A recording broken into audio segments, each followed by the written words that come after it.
We've got a collision damaged Carryall 1 on the airlift tonight, so we're just going to kind of make a quick video and show you guys how we straighten out these frames. You can see this one is, we'll get the front end off here in a moment, we'll show you, but this one's real bad, so get a little bit of insight into how we fix these things. With the front end removed, you can see how damaged this car really is. Give you an undershot here. And these are the tools we use for straightening the frames on all club car sort of DS Carryall type chassis. So we'll get the jigs on and get some tools on here and show you how we restore this. Now there's always cracks after an impact like this, and these frames are a little too thick for us to TIG, so we'll go over to the aluminum MIG and show you how we deal with that stuff as well. Looks like there's some cracking in there, but I'm sure we'll find more as we go. Okay, so we've bolted these support beams down the frame, or down the, I guess you'd call it the rub rail in this case. And what we're going to do in the next shot, these are clamped in there. In the next shot, we're going to attach some of the tools that we use to first and foremost pull this frame back over. And then we'll take you through some of the minor adjustments after we've got it, pulled back into position within, kind of 1/8 of an inch. So we've installed the crossbar, just lends a little more support, and we've got this sort of apparatus set up. Now there's already a little crack forming in there, but as I say, you're going to get cracks when you're straightening these aluminum frames. But this will be our first pull on this section. Just another view of what it looks like from the front.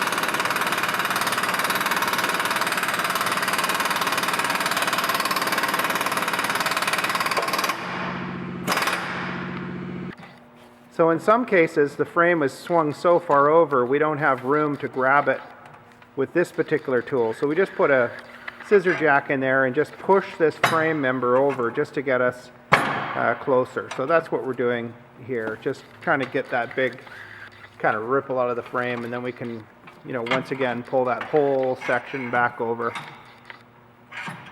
So using some of the other tooling, we got the frame mostly straight near that parallel tube.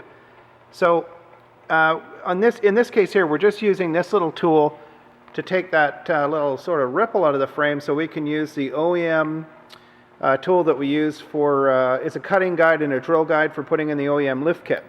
Now what we do is we harvest, when we part out cars, we harvest these perfectly good front ends.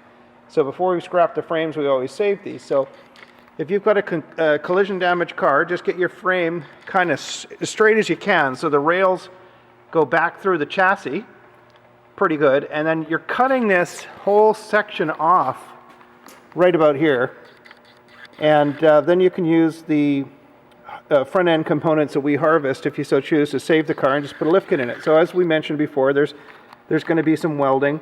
We remove this just to help us get it straight.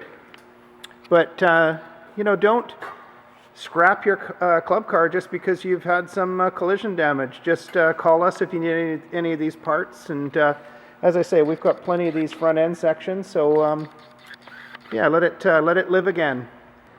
So we got the frame rails, the front frame rails, the I-beam portions basically perfectly straight back into the chassis there on both sides. And then what we went ahead and did was cut off that mangled section and use the factory drill and cutting guide to get these holes drilled in the existing frame, as well as the piece of the front end that we salvage. So now what we're going to do is, now that those two parts are prepared, we're going to remove the frame straightening jig and go ahead and start installing the OEM lift kit. Now another thing we're going to do actually in the next shot before we start that, we're just going to run over to the MIG and correct some cracking that we had here. There's one there, one in here, and I think we saw something in behind the jig, but we'll just quickly take the chassis over there and get that sorted out before we go ahead and begin the lift kit installation. Okay, so we've pushed the car over to the fab bay, and we've got, let's see if our camera will focus here.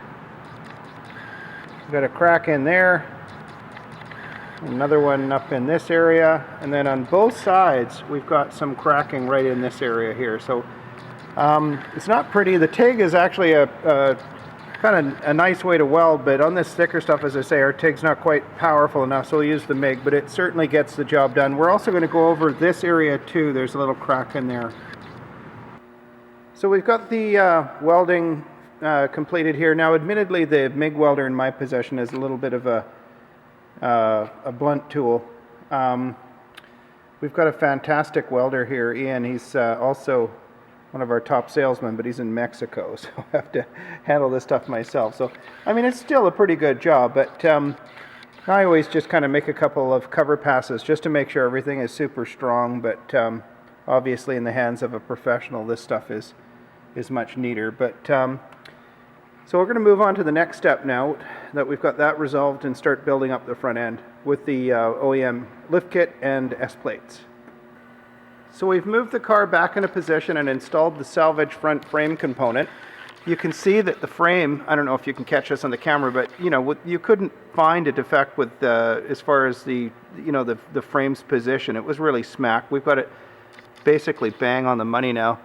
And you know, the whole point of this is it's salvaging a car. If you've got a perfectly good car that was collision damaged, you want to put some new feet underneath it, this is a great way to do it. Just straighten out the frame and throw in a lift kit, because oftentimes this front frame component is, you know, damaged beyond repair. The aluminum stretches and there's nothing you can do. But, you know, just by installing the lift kit and then getting a donor car, we always have tons of them, you can install this and save your car. So now some people might be looking at this S-plate kit and thinking, well, why would you go ahead and do all that when you can buy a drop spindle? The drop spindle kits create a lot of bump steer. So we figured the best way to do it is just to use the OEM style and the 3-inch lift. It lowers this front frame component, just moves all your steering components down.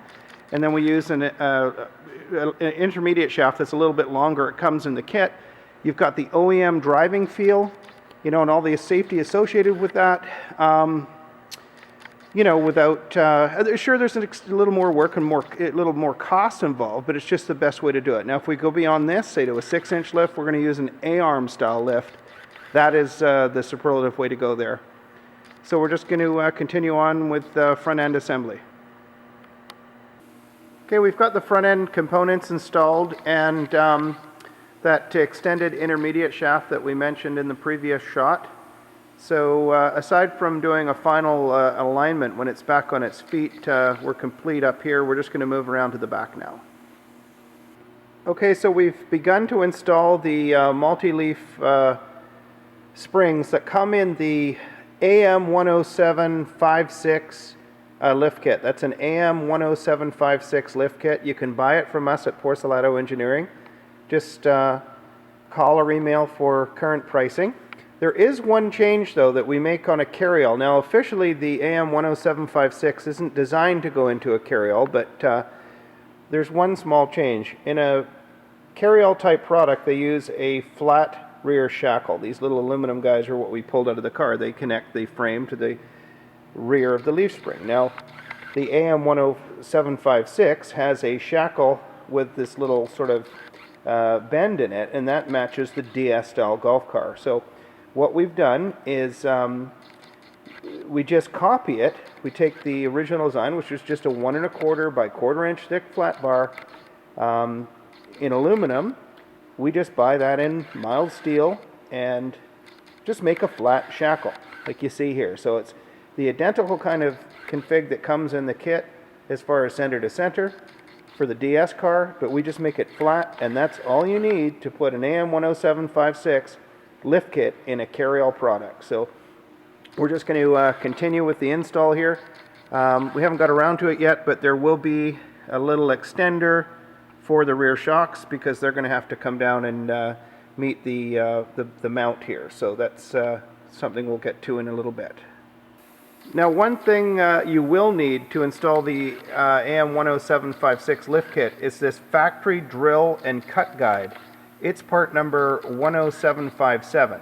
Now, we can sell you these as well, but to be honest with you, if you don't buy this tool for the install, well, the install won't work out. Let's just put it that way. This is a fairly precise little piece. Now, if you intend on doing these things, you know, more than once, we can, of course, we can sell you one, but if it's just sort of like a, you know, a home gamer kind of situation, we can rent you one of these as well. So you buy the lift kit from us, we charge you the full price for the tool, but we refund that when you send it back to us. So just a heads up on that one. So we've got the carryall back on its feet.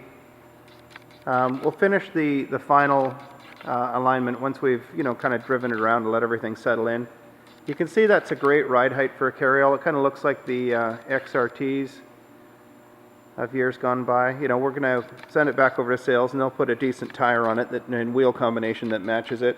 Just give you a final shot of the extended shackle that we mentioned. But, you know, once again, this is a great way to save a heavily collision damaged car and kind of improve the overall stance of it at the same time. So. And, you know, just to mention again that we do sell all these parts in the videos. Anything that you might need, then we have an OEM club car part or any, you know, transportation utility vehicle, all make, all model stuff. We're happy to help out. So thanks again for watching our video. Bye for now.